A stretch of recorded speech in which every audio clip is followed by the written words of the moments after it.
Hello hi जी जगन्नाथ सांग मैंने welcome back to my channel. तो आज अच्छी बड़ एकादशी आ बड़ एकादशी रे मु कौन तैयारी करछे चलते आपण मानक देखिए।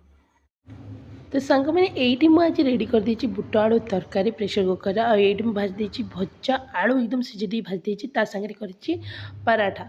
तो समस्ते लंच ब्रेकफास्ट करी स्कूल पलैले पे समस्त रेडी है तो मु चली मोपाई लंच प्रिपरेशन करा जोटा कि मोर मोस्ट फेवरेट मुझे बनई एकदम पुलाव मस्त एकदम खिला खिला बासमती राइस रे बनई पुलाव ता सांगे सैलेड और सका टे तरकारी थिला।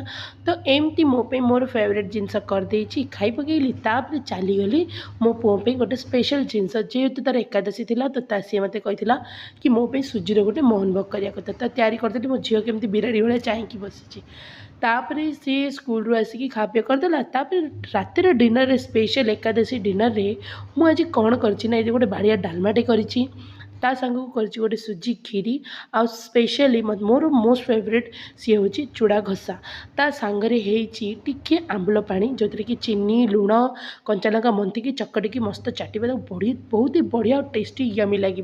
तो आज डिनर एकादशी जो डिनर होची आमर एमती होची आपण घरे आपण मैंने एकादशी कौन कर मत निश्चित कमेंट रे कहतु। आ जदि बा मोर वीडियो आपण मानक समस्त को भल लगी गोटे लाइक और शेयर सब्सक्राइब करूँ। रही जय जगन्नाथ जय श्री कृष्ण।